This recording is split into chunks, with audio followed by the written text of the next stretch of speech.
Good afternoon. My name is Khalid Ahmed. I'll be facilitating this session today.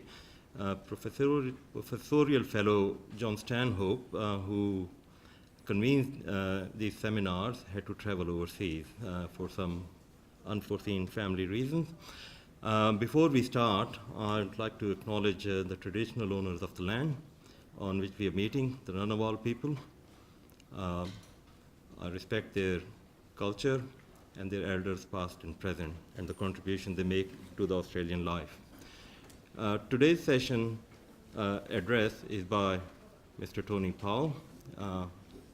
Obviously, he needs no introduction, but I think it's important for me to do that, much to his dislike, perhaps. Tony is an authority on planning in Canberra. He holds a Bachelor of Engineering and a Master of Town and Country Planning from the University of Sydney. Tony has had a varied and distinguished career as an engineer in the public service and in the private sector, as a planner in a local council, in a state planning authority of New South Wales, in private practice, and as a senior public servant in New South Wales and federal government. So it's a long and distinguished career. He was the chairman of and CEO of the Darwin Reconstruction Commission. He's held numerous statutory positions, including Chairman, National Capital Planning Committee, Commissioner, New South Wales Soil Conservation, and as a member of the Parliament House Construction Authority, Murray-Darling Basin Commission, Water Resources Council of New South Wales, and National Parks and Wildlife Service Advisory Committee. He, as Commissioner of the National Capital Development Commission between 1974 and 1985, Tony has had a deep and enduring involvement in the development of Canberra as a city and as a nation's capital.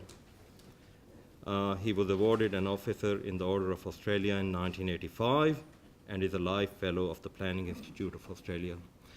It's my pleasure to invite Tony to speak to you today. I'm going to suggest as a start that anybody in this room who's under the age of 75 should leave. Otherwise, it's nice to see so many familiar faces. Now, I'm here because of a phone conversation I had with John Stanhope about four weeks ago, in which he was ringing me to say that he was concerned about the increasing rate of conflict between community groups in the ACT government about town planning and urban development issues. And I said to him that what he was actually looking at was what I think is a pattern of systemic decline in relation to town planning and the national capital. And that I could put together a lecture if he would like me to do so. And so I said, I'll send you an outline, which I did. And he returned it back to me. He didn't make any comments on what I was talking about. So I sent him an outline. He sent it back. It was okay. So I said that that I could give a lecture. I said it will be complicated. It's a complicated issue, but I'll do my best. So I've identified about 10 or 11 issues or themes. I'm going to go through them fairly quickly. I tried to get as much of my text made available, so some of you will have read it. And I want to leave a bit of time at the end for you to ask questions or comment. What Julia Baird of the ABC says, a respectful conversation. So starting with the first, and I should say that if you're wondering what the markers of urban decline are, then, for example, the wanton and unnecessary destruction of Northbourne Avenue is a classic example. And also the more than 10-year struggle of residents of North and South Canberra to save their garden city suburbs against the urban intensification policies of the AC government is another. Now, my first point is that, unfortunately for Canberra,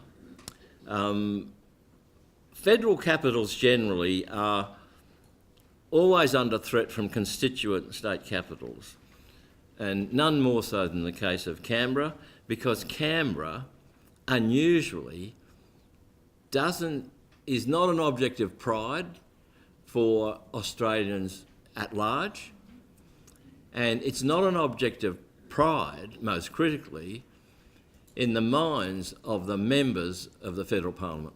Especially Barnaby Joyce. And Barnaby Joyce. And so we are always struggling to achieve the notion of a model city, a planned city, and also Canberra, in the eyes of the federal government and the National Parliament, is not seen as a mendicant state, in other words, in the jargon of the Grants Commission. It is seen as not a state, not a territory, but as a city.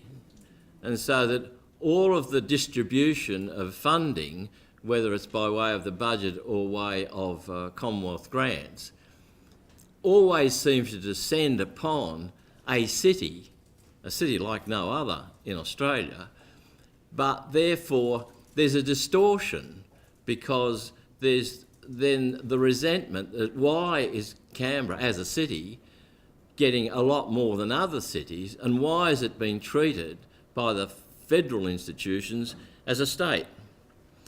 But it is a mendicant city, and so my first point is that the ACT government, and particularly the present government, hasn't recognised that status as a model city, as a planned city, is critically important, because that's the one thing that lifts Canberra into a particular situation, and an honourable situation, and to the extent that the processes of decline are diminishing the effectiveness of that planned city, that is to the detriment of Canberra in almost every other respect.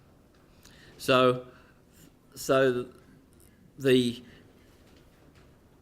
in addition, the Barr government, for example, has completely ignored the recommendations of Infrastructure Australia, who was asked to look at the light rail project, came back with an adverse report, and in particular said not only was it economically not viable, but there was no established case for the need of it.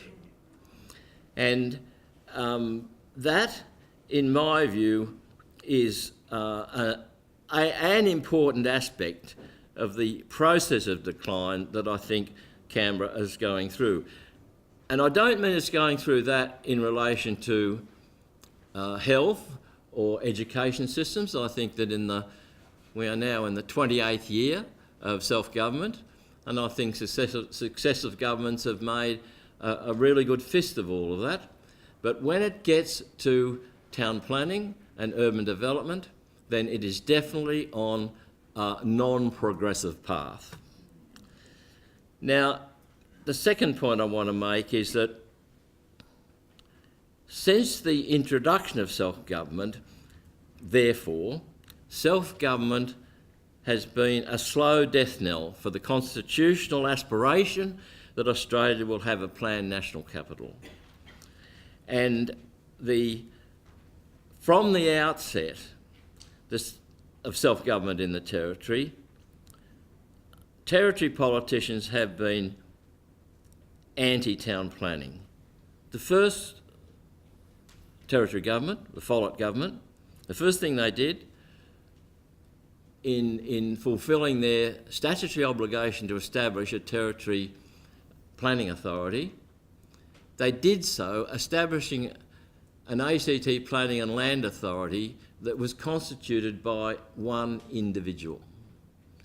It wasn't assigned any place in the budget processes, and it wasn't made available any staff. The budget and the staffing all rested with a territory department. And in addition, a whole succession of territory chief ministers gradually whittled away all of the expert town planning staff coming in those days, earlier NCDC and so on, and got to a stage, particularly in the case of Kate Carnell's government, where she was highly antagonistic towards the notion of town planners, got personnel consultants to do an examination, and they came back and concluded that people did not need to have a university degree to be a town planner. Any sort of arts degree or economics degree would be okay, or no degree at all. And we've never really overcome that. We've never overcome it, which means that we've never had a territory government that understands the importance of simply collecting information, of having the ability to analyse it, to derive forecasts from it. Instead, what we've got, particularly under the present ACT government, a whole range of attitudinal approaches, rather than information-based, informative approaches in dealing between the government and the citizens of the territory. And the solution to that is extremely difficult, and I'm going to talk a little bit later on about what I think needs to be done about it. My third point, to illustrate what I've just been saying, is that both of the territory's planning agencies have ceased to exist. Both of them have been stripped of their budget, any sort of meaningful budget, and stripped of their staff. So I don't know how many staff the National Capital Planning Authority's got, but I would think maybe less than half a dozen professional town planners and etc. And in the case of ACPLA has no effective town planning function. It is simply a processor of development applications. And the overarching problem with all of that is that the ACT government, whenever anything requiring expertise arises, they engage consultants. Now, consultants are the most expensive source of information. Most of it is narrowly confined, and it's not accumulative. So the government gets a report from a consultant, somebody reads it, a lot of people don't read it, goes up on the shelf, and effectively nothing happens. So in other words, not only is the government not informed, but the ACT Public Service is not informed. And so the ACT government has no systems in place for not only garnering information, but also monitoring it, and also growing in sophistication and effectiveness. And so that is, you know, we could have another sort of lecture about where all of that goes, but it is a cause of the declines that I'm talking about. The fourth point to illustrate this is that the ACT government, for example, is simply incapable of dealing with the dishevelled state of civic. Also, it is incompetent in trying to improve the decline of activity in each of the town centres, basically because their core base is the internal shopping mall, which is being severely affected by the internet. And that is made worse in the case of the town centres because of the emptying office buildings, which in Chief Minister Barr's point of view was simply an attempt by rich property owners to get the state to get them out of financial difficulties. And the problem there is that, in effect, the obvious declines that we can all see, namely, in the shopping mall across the road, the first shutters were put up on empty spaces about 3 or 4 years ago, and they were gradually filled up fairly quickly. Now there's probably 10 times more of them now, and they're staying there. And the ACT government doesn't seem to notice that. And even if it did notice it, it doesn't understand the implications of it. And the implications in the particular case of the town centres in the ACT are very serious. The fifth point I want to make is that there are societal changes that the ACT government doesn't understand. All of Canberra's community and sports clubs are in various stages of financial and social decline, basically because today's working mothers and fathers don't join clubs and they don't play poker machines. And that also flows on to the fact that they don't let their children play oval ball footy anymore because it's dangerous, injurious, and also because the decline in those kinds of sports is being overwhelmed by the popularity of soccer. I mean, I notice when I go with my children to watch my grandchildren on a Saturday morning to play soccer, there's hundreds and hundreds of 5-year-old children running around kicking soccer balls. And the ACT government hasn't noticed that.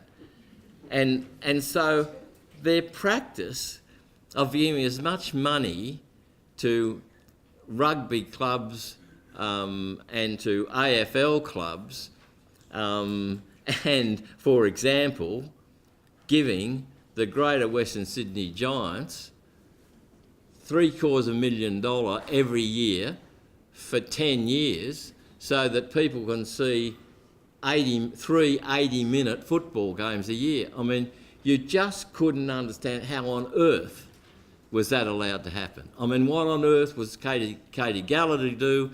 What on earth was John Stanhope doing when that was allowed to happen?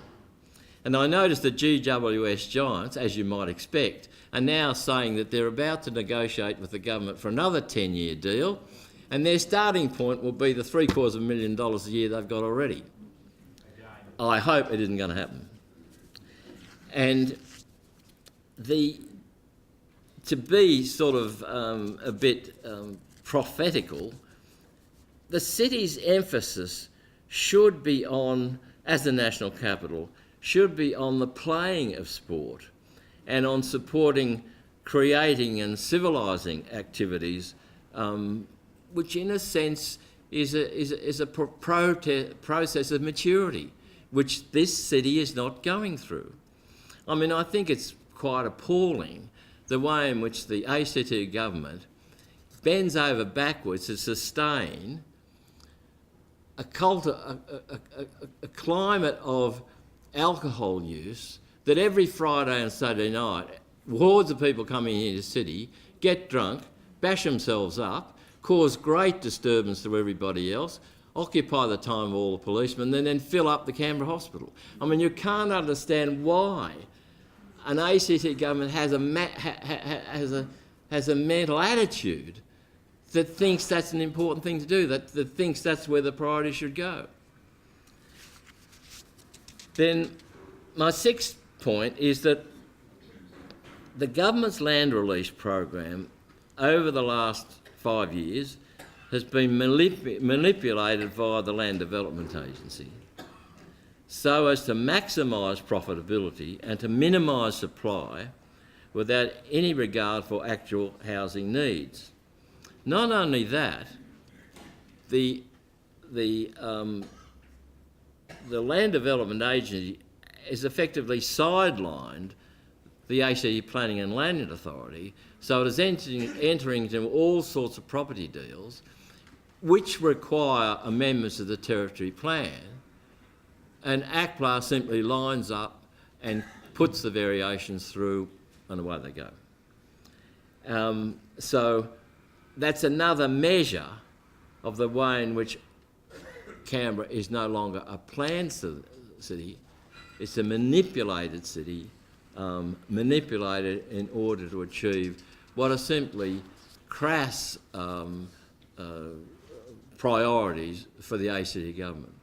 An important priority is obviously catering to home needs, and it's an absolute scandal that the ACT is rated as the second city per capita having the greatest homeless rate. So what needs to happen there, of course, is that the ACT government needs to revert to a more appropriate role in which it does assess and does forecast residential needs and incorporate that in a program that may diminish their rate of profit, but it's achieving a sensible objective for a contemporary city.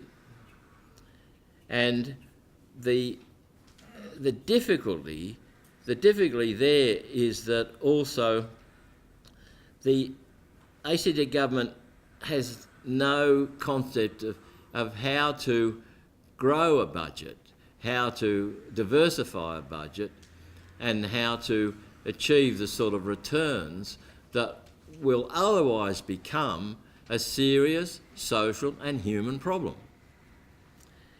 And in order to relieve itself of the stranglehold, you like, of a lack of finance from governments, the ACT government needs to go back to the federal government and reopen the whole question of the conditions that were applied by the Hawke Labor government in 1988 concerning the ways in which Canberra could fund itself simply by the sale of land. Now, simply by the sale of land isn't working anymore, and that's why the land prices are so incredibly high. The third most expensive residential land in Australia, in a city, an inland city, not even near the ocean, an inland city of 350,000 people. I mean, it is just ridiculous. And I don't know why a territory government hasn't done something about that a long time ago. Then, on the vexed subject of the light rail, the government has allocated $2 billion for the development and 5-year management of the first stage of the light rail. It also committed that in an absolutely unacceptable manner. In other words, what it did was it said, A, the whole process of developing the light rail has been carried out in utmost secrecy. Also, whatever has come out has not provided positive support for the project, And also, in relation to the Infrastructure Australia report, the ACT government has just ignored it. It blackmailed the electors in last year's election by committing itself to contracts just before the election. It is now saying that in relation to stage 2, it's going to pull the same stunt again. And so that will mean that the light rail program will go from $2 billion to about $5 billion, because once you're trying to get from Civic to Woden, that is an extremely complex thing to do. Not only that, what's ironic is that they're going to follow a route which happens to be the route designated in the Y plan for the rapid rail network linking Civic to all of the town centres. In other words, they don't read their own metropolitan plan. And so how you get around that, I'm not sure. And I'm going to end up this whole speech with a rather gloomy prediction about how I think it's going to all turn out. And, but I want to say that what has been done in this whole question of the light rail, I think, by my standards, that the deal that was worked out between Shane Rattenby and Katie Gallagher, Simon Corbell, Andrew Barr, was a scandal. I think it was a scandal that was bordering on not just dishonesty, but corruption. Corruption of due process. Now, corruption of due process means that the next step is criminality. And at some stage in the future, criminality is going to emerge unless something is done about that whole approach of dealing with major infrastructure projects. So I think that in relation to that project, rather than put advertisements in the paper, and I must say this is unique, rather than put advertisements in the paper inviting the general public to choose what route they think that the right rail will face, I mean, that's got to be a first. And so obviously what's needed, of course, is you need, in traditional engineering parliaments, a land use transportation study that develops information about future needs and about engineering options, and and at the same time, in looking at light rail, however phony it is, but looking also at the needs for a modern bus system. I mean, the bus network here provides 90% of public transport demand, and they're not doing anything about that. And if they're going to spend, commit $5 billion to the light rail, it's $5 billion that you need to spend on a needs basis on the bus network. Now, I honestly don't know how you cope with a government that is as ineffectual as that. You see, I'm getting worked up now. I'm starting to get, you know. All right, then.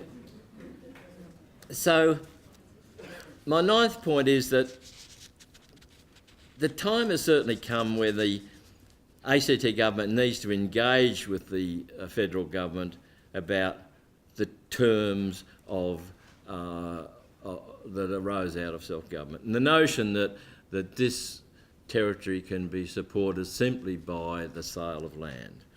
It can't be done, and it isn't being done. And why the ACT government hasn't done it, I don't know. But what I'm pretty sure of is they don't know how to go about it.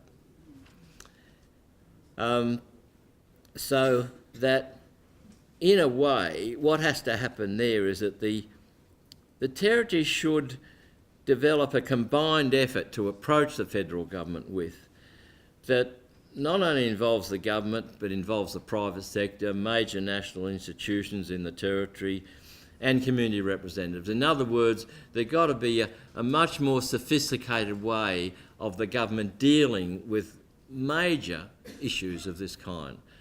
And that goes against their grain, but that's what they have to learn. And they won't learn it until people, like all of us, local business, major institutions, various other special groups, actually start to get energetic. And so my 10th point is that a way has to be found to arouse the Canberra population that has a relatively high proportion of Commonwealth public servants who tend to be politically apathetic and do not challenge the government, do not engage in interchange in the way that happens, say, at the local government level in most of the states of Australia. And again, I think that all of the people in the ACT in their daily lives need to understand now that their children and my grandchildren have very little hope of ever owning a house.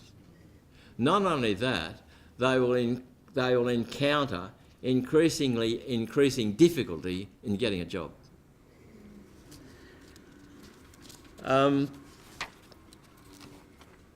So the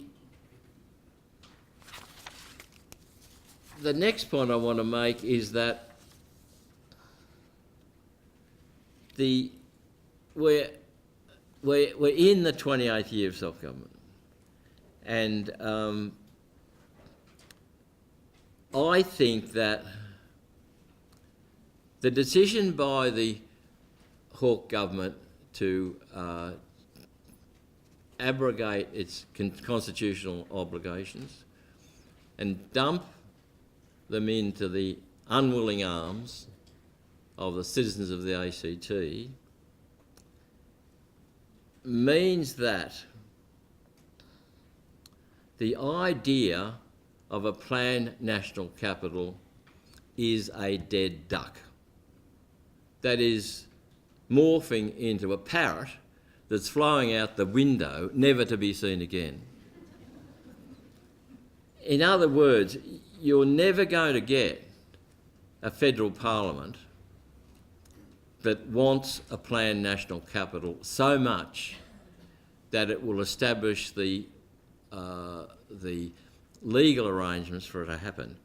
You will never ever get another talented organisation and powerful organisation like the NCDC, which is what you need for the kind of task that lies ahead.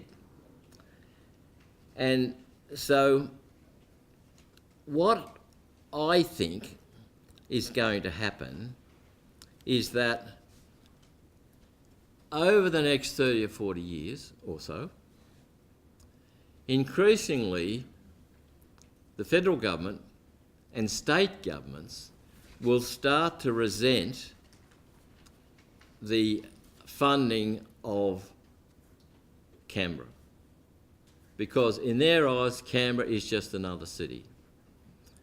And also, in 30 or 40 years' time, the number of appropriations from the federal government to support Canberra will be humongous. And not only that, the national capital, that Canberra as a city, will then exist mainly to provide the necessities for a commercial city. The national capital component of it will be very small. And so what will then happen is that the Commonwealth Parliament will pass a bill to transfer the ACT back to the state of New South Wales, leaving for itself the Ottawa model, in which the Canadian government owns the site of the Parliament, the site of the High Court, a canal network, a green belt, and Gagano National Park, which is about, 50 miles out of Ottawa, I don't know. And so that's what becomes the national capital, and that's what becomes, in a sense, acceptable. Might not be as dramatic, but it's acceptable. And I think that's what's going to happen, unless there's some miracle occurs, long after I'm gone, to change that. We are a healthy, energetic population. However, we are unsophisticated. And we are now facing circumstances which means that being a good footballer or an Olympic gold medal winner or the fastest runner in the world doesn't matter anymore. It doesn't matter in the face of a different level of society, a different intellectual level, to address the sort of things that Pat's talking about. In other words, effective engagement in the sort of national issues that we face. And, for example, I think the enormous environmental threat in Australia, on this continent, is when they start to mess about with the tropical areas of Central Australia. I mean, that's a fragile environment. It'll absolutely be devastated, as has happened in the case of the Amazon basin. So in other words, I am hopeful that we're good enough and energetic enough to eventually overcome that, but we just have to get a lot smarter. Thank you. On behalf of the Institute, I thank you and I thank Tony for his generous time.